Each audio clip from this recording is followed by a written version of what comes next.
Donc bonjour, je suis Didier Degousse, agriculteur à Sonzé, en grande culture. Je cultive ces parcelles depuis 1989. J'ai fait le choix de l'agriculture de conservation depuis 1997, ça fait donc 22 ans. J'ai une rotation sur 6 ans avec 4 cultures et tout est en semi-direct sauf le millet qui est semé en TCS donc une fois tous les 6 ans. Sur cette parcelle de colza, on est sur un cap filière depuis un an.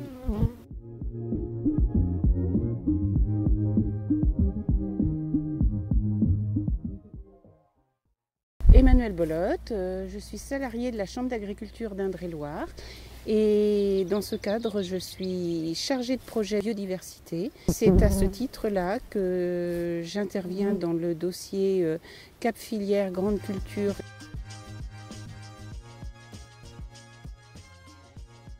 On a mis en place cette bande fleurie à un endroit stratégique parce qu'à l'extrémité de la parcelle, on a une bande enherbée qui est une obligation réglementaire.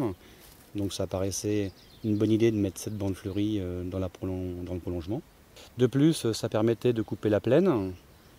Et j'ai trouvé que l'idée était bonne parce que essayer de favoriser les insectes prédateurs des insectes de grande culture, c'est forcément une bonne idée.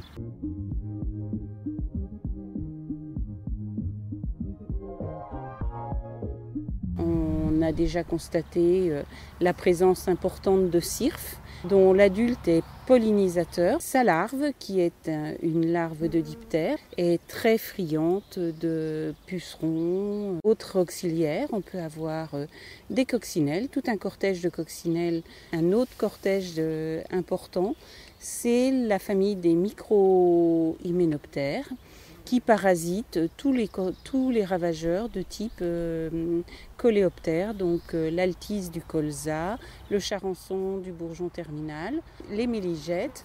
Et pour ce qui est, si la parcelle avoisinante la bande fleurie est du blé, on peut avoir un parasitisme des cryocères des céréales, insectes qui se développent au printemps, dont on sait que les micro-hyménoptères permettent une régulation. Donc nous avons choisi de mettre en place cette bande fleurie ici parce que par rapport à la topographie de la parcelle, on est sur le point le plus bas. Le fossé est en ma droite, donc ça paraissait judicieux de la mettre là parce que ça arrête l'eau et les éléments eutrophiés quand il pleut beaucoup. Et aussi ça permettait de mettre en place une bande tampon.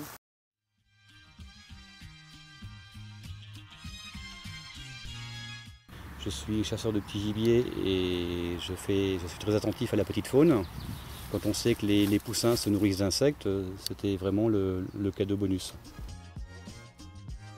Alors, cette bande fleurie, nous avons donc déterminé un mélange à partir des mélanges testés par l'INRA de Grignon et nous avons repris un screening de ces espèces-là. Donc ici, la bande fleurie est composée de 34 espèces qui ont une floraison de mars à octobre. On démarre avec des espèces comme la pâquerette qui fleurissent dès la mi-mars et nous allons aller jusqu'à des floraisons jusqu'au mois d'octobre.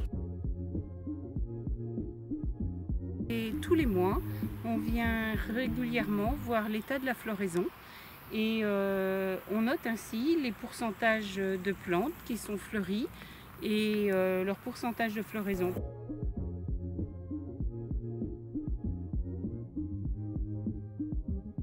On se situe à proximité de la tente Malaise qui a été installée en mars.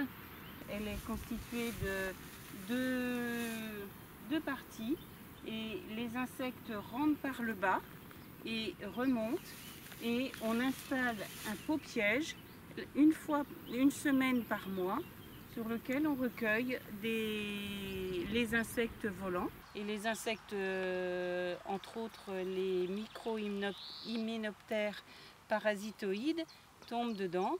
Et ça nous permet d'estimer au cours de la saison, par les différents prélèvements qu'on effectue, les quantités d'auxiliaires présents. Dans le cadre des suivis de ravageurs, mais également d'évaluation de leur parasitisme, on effectue différents relevés. Donc en fin mars, début avril, on a réalisé des prélèvements de larves d'altise et de larves de charançon. Et sur les bandes fleuries qui bordent des céréales, nous avons donc entre autres du blé et de l'orge de printemps. Nous avons réalisé des prélèvements de larves de cryocères des céréales et pour également noter leur parasitisme. Donc, la larve est sur sa feuille, donc on recueille la feuille en entier que l'on met dans la boîte et qui va partir au laboratoire.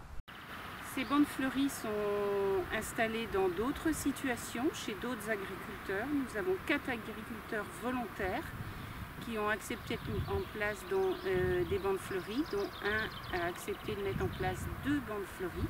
Les agriculteurs font également partie d'un groupe système innovant et d'un groupe 30 000. Et ils nous permettent d'élaborer ces références et de la régulation sur les bandes fleuries.